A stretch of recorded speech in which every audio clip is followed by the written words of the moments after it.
2 are dead. 1 was sent to the hospital with multiple gunshot wounds. Now, this is still an open investigation. About 90 minutes ago, Vermont State Police's scuba dive team pulled a gun out of the water here just off of Perkins Pier. They immediately handed it over to Burlington Police Department. They took some pictures. Joining me this morning is Colby Brulette. Colby, good morning. We're going to play a little catch, get that arm nice and ready and loose. Fire. Now, the fire chief tells me that they have the fire contained to the top floor, that 3rd floor in the ceiling. They are currently working on that. Let's get to digging here. They're asking that you get about 3 feet of a perimeter all the way around the fire hydrant. Now, why is it important? Is so that when they show up to a scene, they don't have to take the time digging out a fire hydrant. Cows and making sure my clothes and boots haven't been to any other farms, so I can't carry diseases with me. But I'd like to borrow that banana peel. I do it all the time. I eat a banana or I eat an apple, and then I have the core or the peel, and I go to do one of these. I throw it in the trash, and then I stop myself because I realize it's not supposed to go in there anymore. It's being described to me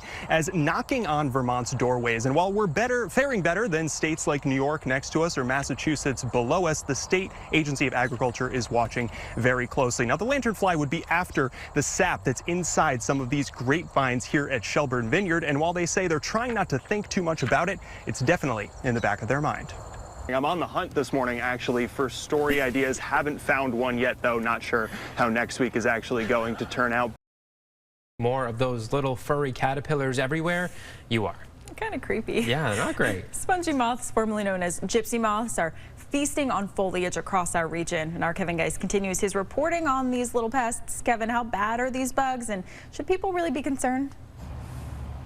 Well, Dom Alexander, the state says they doesn't look like they're going to permanently destroy any forests, but they do defoliate a lot of those trees and make them look pretty miserable. They're creeping their way into neighborhoods, making those look pretty miserable as well. And that's where we found one Essex Junction man who says he feels totally outnumbered in the battle for his own backyard.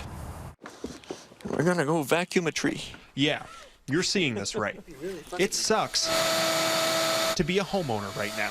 It has already, in 3 weeks, been a full-time job just to try to eradicate them from the trees and keep them off the dog. Joe Brewer remembers the spongy moth being a nuisance last year, but this, he says, much more intense. He's tried the reverse tape method, added some grease on the tape, which has stopped them, but can make a mess. He's tried the soapy water, but decided to up his game. It's not as funny as it sounds.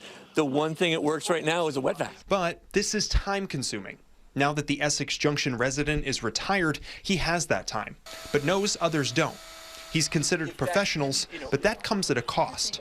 So it's turned into a part-time job. And I appreciate how obnoxious that is. And, you know, they will go away. Just keep, that's your mantra. Vermont State entomologist Judy Rozovsky says it's up to the homeowners to take action they believe to be necessary in their own backyard.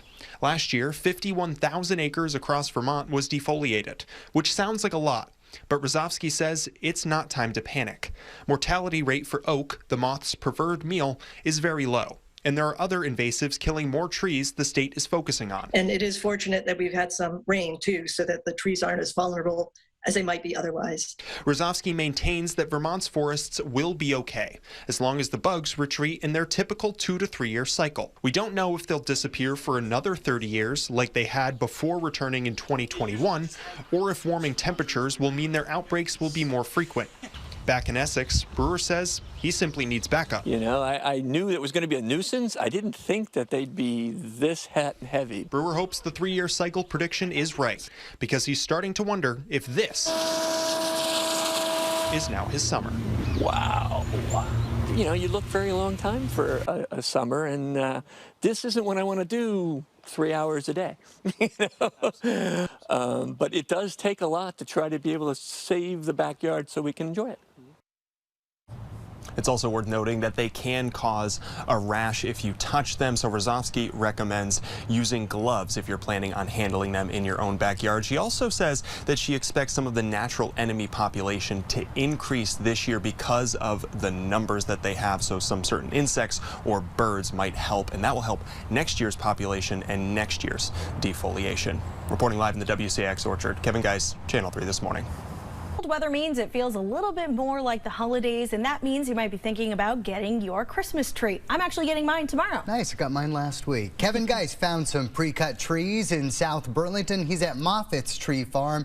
Kevin, how many they plan to sell this year?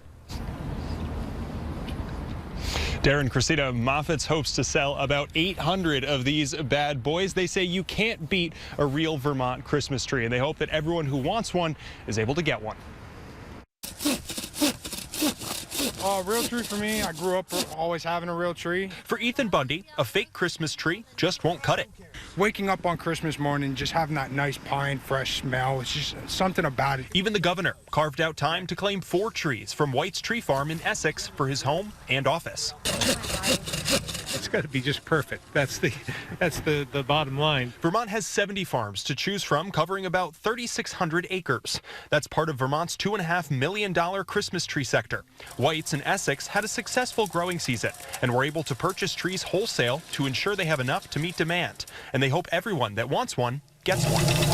I'd rather have people have a real tree in their house than an artificial or an own tree. The tree supply is down nationally. So as demand for real Christmas trees goes up following the pandemic, the Agency of Agriculture hopes Vermont can help fill in the gaps. Last 3 or 4 years, it seems to be more people are going back to the traditional get your Christmas tree. Anson Tebbets says he hopes farmers capitalize on the demand, though trees take about 8 years to grow to full maturity.